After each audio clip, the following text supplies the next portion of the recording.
So I'm in my rental car now. It's a Volkswagen Jetta. I feel like throwing up. I don't like it when I have to get a rental and they give me a foreign job. I am definitely not a Volkswagen person. There's been times where we've been out of state and had to rent a car, and the Nissan's what they give you.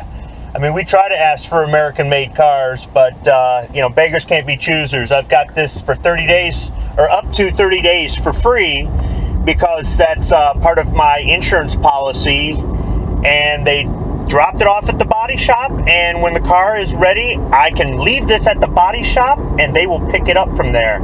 So I don't even have to go into the office. Everything was done on a little portable tablet that she had, where I initialed everything, and they ran my credit card through. They take a $50 deposit on my credit card just in case, but I'm not worried about anything because my auto insurance covers this car as well. So if I get in an accident with this car while I'm driving it, while the insurance company is paying for me to have it, they'll cover that too. So we've gone to this body shop several times in the past. Unfortunately, the car has been in other accidents, and actually, the longer I've had this insurance and whatnot, the more I've learned about making claims and body work and all kinds of stuff. And I've actually augmented my policy as different things have happened, so that I've got better coverage for us. Hence, this is why we have the rental car on the policy right now. Or in the past, I got the broad form coverage, which means if somebody hits me, I don't pay shit, which is nice, because 9 times out of 10, somebody's hitting me. The other 1 out of 10, we're hitting an object like a curb or something. So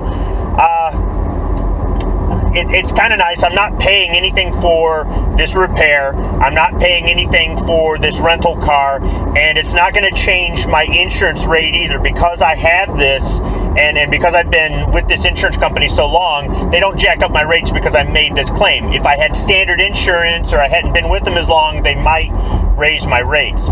Regardless, the experience hasn't been too bad. However, I was a little bit disappointed. The people at the body shop were not the people that we've dealt with in the past. It's new people, and that does happen. You find a good car dealership or something like that, and you want to continue going there for giving them the business or a good shop, and then the service advisor or the salesperson or whoever moves on to another place, and they just treat you like you're another number, and that's kind of what happened today.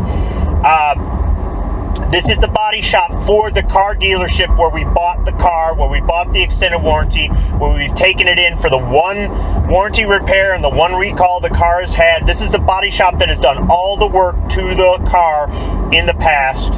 And I got there on time, and I was the only one in the office. She was finishing up with another customer, and they didn't even have my paperwork done up. I filed the claim a week ago. They contacted the body shop a week ago, and everything should have been ready. They had all kinds of other claims and customers' files there, and she was actually writing up my file as we went. And a customer came in with a Corvette with an issue with the mirror that he was going to pay for out of his own pocket, and she dumped me for this guy. I guess if you buy a Corvette, you get put to the front of the line, you get special treatment. And I was a little bit disappointed, because I believe in first come, first serve. I was there and he wasn't, and she just dumped me for this guy. And when they got it into the shop, she actually drove it in the shop. I'm waiting, she drives it into the shop, come to find out that they're going to need more work, and this guy is being a bit of a Karen to her about it needing more work. I mean, he was rude to her right off the get-go, and then he just got worse. And I'm thinking, dude, if you can't afford to fix your Corvette, what are you doing owning it? But this is what she gets for dumping me for the customer with a more expensive car. And after she sent him on his way because they had to go order more parts, she went back and we went out to the car to take a look at it together, because there was some additional work, body work, that is not part of the insurance claim that we would like to have quoted, to see if maybe we want to have it done, since it's going to be in the shop anyhow. Some little this and that's from the past that, hey, why not make the car look as nice as possible before it leaves? So depending on what the quote is, we may or may not have the work done. Additionally, there were 2 items that I consider body items that should be covered under the extended warranty, but we won't know until they call the warranty company to verify. She has to send it back over to the main dealership, which is about 5 miles down the road, to have them look at it, even though it's body work, which doesn't make any sense. But there's lots of things in life that you would think would work a certain way, and they don't. So I have a feeling that the vehicle's going to be there for a few weeks. Progressive still has to come in and look at it and approve this and approve that. And sometimes when they do repairs, they find other things wrong. They've got to get the guy back in. He's got to approve it. The insurance company isn't going to pay for anything more than they have to. So they may fight tooth and nail. But then again, there may be some other things that they just go ahead and just pay for because I have more premium insurance. So I may be riding around in this Jetta for about a month, but that's my experience today with the body shop, with the car rental company. I would give it maybe a 6 out of 10 when I really was kind of hoping for a 9 out of 10. But this has happened before with insurance claims. It's more of a hassle than anything else. When somebody else hits our vehicle, it's more of a hassle, really. But that's fine. I mean, there's lots of things in life that are a hassle.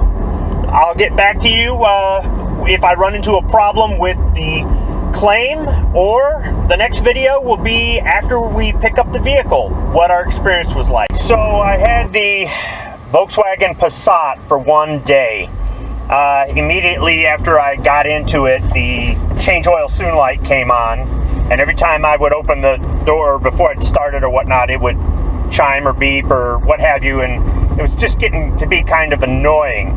Then last night, driving home from work, the low pressure indicator came on. Low what pressure? Air pressure? Oil pressure? None of the tires were flat, and no other gauges or anything, indicated a problem. I have no idea.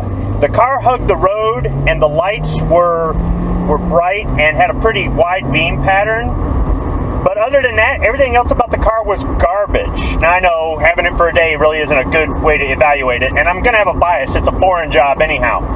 But I called Enterprise today and said, hey, can I exchange this thing? And they said, sure, come on up. I said, look, you're on the way to work. I'm kind of on a tight schedule because I work the off shift. How long is this going to take? He said 5 minutes. And drove up there, and the parking lot was full, very full. So it was hard to find a place to park. And I had to wait outside the lobby. There was a sign saying wait here. There was a table between the sign and the door, and there was a sign on the door saying lobby is closed. But if you call Enterprise and you get their recording, it says master required inside all buildings. So why close the lobby but have your automated message that you have to wait through before you can get to the phone prompt to press 1 or 2 or whatever, say to wear a mask? So I waited and waited. They saw me. There was movement inside, but they didn't come out right away. But when he did come out, it was the guy I talked to on the phone. He must have been waiting for me, and or he must have been expecting me, because I told him I'd be up there around 3, and it was around 3. And he came back. He checked in the car. Everything was good. And he made a couple suggestions. I asked him, could I get an American-made car? He says, I've got a Chevy. I'll take it. So he hooked me up with an Equinox, and I'd say the whole process altogether from the time I pulled in to the time I pulled out was under 15 minutes, and it was pretty good. I didn't have to sign anything or whatever. He just had to bring out that tablet, check in the vehicle, make sure everything was the same. It was. Check out the new vehicle. He noted that there's a cigarette burn in the back seat, and just made sure the mileage, the fuel, everything was good, and out the door. Now, I didn't have to run my credit card again, didn't have to show him my driver's license again. He just swapped out vehicles on the same contract. In, out, done. Now I'm on my way to work. I should get there in time unless I run into a problem. And that wasn't too bad. So during the COVID-19 thing, that's what you might have to expect if you rent a car, is that you're going to have to wait outside the building. What are they going to do on a rainy day? What are they going to do when it starts getting freezing cold and snowing and stuff outside? Yeah, I'm wondering about that. So just another problem that this whole COVID BS creates. And conducting regular business, renting a vehicle, that's a regular day-to-day thing. I think they need to work on that a little bit. We really just need to get the country back to normal. That's what we need. Thanks for listening.